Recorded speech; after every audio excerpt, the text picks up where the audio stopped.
What's up? It's your boy Marcus the Money Man, the Appliance Boss. And hey, as you guys know, I just crossed the $1 million threshold for the business, and I wanted to share with you guys three things that every business owner should know to avoid when starting your appliance repair business. So, check it out. Hope you enjoyed the video. Let's get to it. Welcome to the Appliance Boss channel.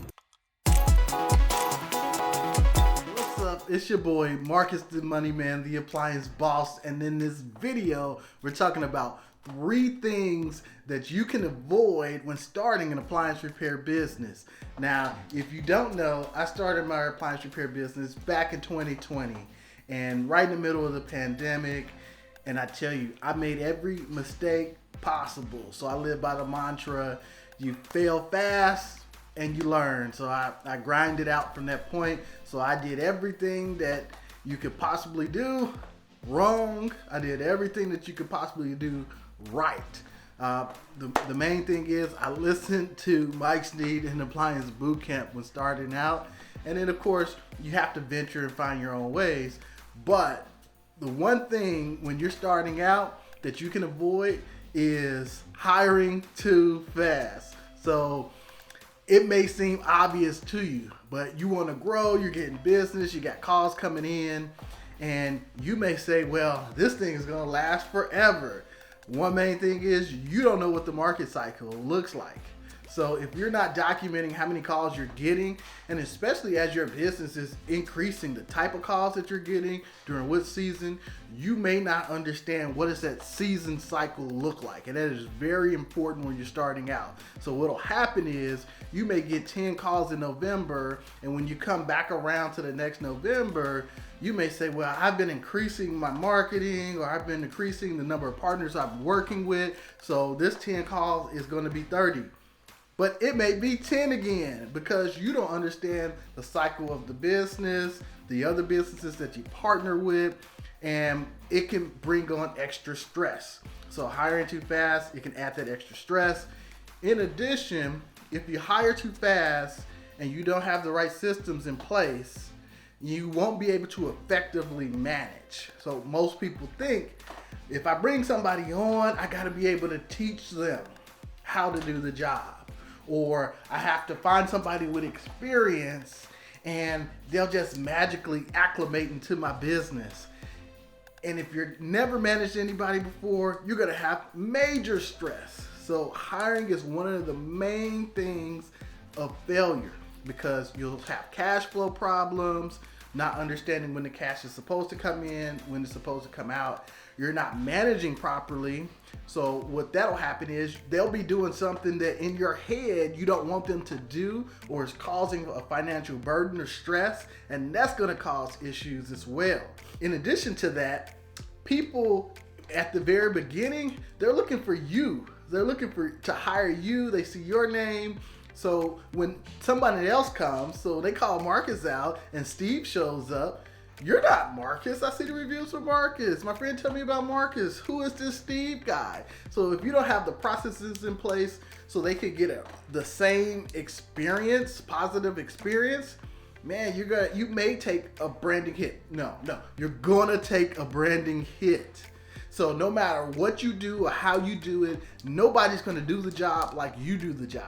And it's not necessarily about the fixing and the breaking aspect, but it's the care of the business, taking care of the customers, having those conversations and building that relationship, right? So you'll find those type of employees, but remember, when they're hired into your organization, they're still trying to find their place. They're still trying to get comfortable with the new processes, your expectations. And if it's not clear on expectations or how to do the job, then they're going to create their own lane. And it may or may not be in alignment with your business. This brings us into the second thing that you really need to avoid when you're starting a new business, appliance repair business. You have to document everything. And come on, I know you guys heard before, well, I document how to do this. I document how to call the person or set up the appointment. But look, When I started my business, I documented everything. Where should you park? How you should enter or frame the conversation when you first interact with the customer. What should you do before you even get to the door and why? Right? Everything matters. So if you document how everything is supposed to go and you bring on somebody to fill that role as a technician, then they'll know it, have an expectation, and you can tell whether or not they're following it and give them the pathway to success. So that is very important to document. Documentation is key because you create systems that are in place that happens off of certain things. And this is the one thing as a business owner that gets me the most is when I have a documented process in place, this is what you're supposed to do and it's not followed. I'll give you an example. I'm very big on framing the discussion when you go in with customers, right? You say your name, your interaction, what you're gonna do. You ask them to show you the problem, right? You repeat the problem back to the customer to build that rapport, right? And you're doing so just to set up the expectation of payment. So because our service call fee is $99, the customers get that information from the CSRs because they say, hey, it's only $99. But you want to reinforce that at the time of the transaction. So before you do any work, if you say, okay, this is the problem, this is what I'm going to do. Oh yeah, by the way, is your name, email, and phone number correct? Yes, it is. Perfect. It's going to be $99 today. That'll give them the understanding of if the customer is going to move forward with the transaction or if they're going to be like, oh, $99, they didn't tell me that, which they didn't. All calls recorded for quality purposes. But you'll understand as a technician if you need to collect that money now, or if you do something, you waste your time for the next 20, 30 minutes that you're not going to get paid for. So when I have transactions where the technician says, oh, I wasn't able to collect, it's because they didn't follow the process. So I have a documented process for a purpose, and then that gives you something that's correctionable that you can manage with the technician to improve. The third thing on my list, and the thing that's going to take out the majority of the business owners, because you may not want to expand, you may not want to add people, but you just want to do it yourself. You're the one-man wrecking crew, you may hire some help. But the third thing to avoid is not understanding financials. And as a business owner, this is critical. You don't have to take business classes or accounting classes. Although I have an MBA, it's helped me out a lot, but it's not a replacement for real-time knowledge and understanding. So you got to understand cash flow. You got to understand, what does your balance sheet look like? You have to, one, be smart enough to understand that you need to hire a bookkeeper professional or accounting professional. And my recommendation is always have a tax accounting. Have two separate people, because the person doing your books and the person doing your accounting for the government, you don't want them to be the same person, because what if they made a mistake over here on this side and they just carry on that mistake onto the taxes? It's on you as the business owner, because you need to know, is everything functioning correctly? Is your business, your finances are in order or not? And if they make a mistake, they make a mistake, but ultimately you also made that mistake too. Now, really having a truly a good understanding on what your financials are is going to be able to determine, do you have like net 30 accounts? So I have net 30 accounts for my parts. I also have credit lines too, and then I also have credit cards. So I have these different financial instruments available to me because I understand that certain times during the season, right, the flow of work is going to be smaller. For example, we'll get a lot of refrigerator seal system repairs between August and September. Now, most of the people through the country, they may get theirs between May and June, but we're not like that here in town. And then in addition, we'll get some more refrigerator calls starting in February through May, after Christmas time, right after income tax time, right? So we're more inclined, or they're more inclined to either go with the seal system if it's a nice refrigerator, or just buy a new refrigerator if it's a top freezer mount refrigerator. Having the additional financial instruments allows you to scale.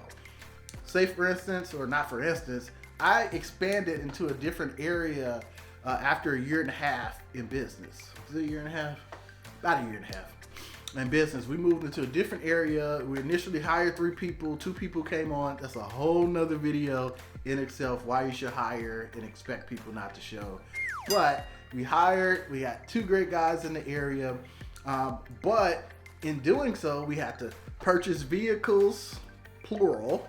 We had to have some kind of office space, equipment, printers, etc., right? Because we essentially have a remote satellite office. Not essentially, we do have a remote, fully functional satellite office, basically outside of our normal working radius, okay?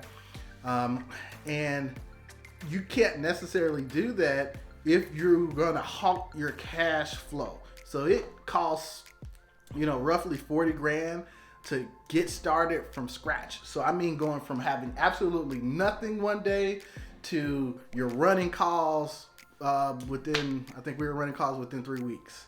So, and it costs money to do that, to be fully functional. Now, that's the way that I choose to do it, and I can because I have these financial instruments where I can pull from, and now it makes sense because I'm budgeting based on my cash flow. So you don't necessarily have to do that. You can do it based on the amount of money that you save up. If you're using the profit first method, then you'll be able to save the 3/4%, or set your goal so you can get to that 40,000, or maybe you just want to do one and it's 20,000. So that's very doable over 3 months. You save that, you pull it out, you use the cash. But regardless of that, it's the same techniques that you need to use because you're saving the money and you're pulling it out. So you're killing your cash flow now in order to take that money. And then now, as anybody knows, when you hire somebody, there's going to be delay in the cash flow ramping up. So when you hire somebody fresh, new, they're not going to be making money the next day. And if you think you can find that unicorn, good luck to you, you will fail. Quite frankly, it's almost impossible to hire, furnish, tools, whatever, to be able to do job marketing, to get job, turn on calls if you're working with warranty companies to get jobs.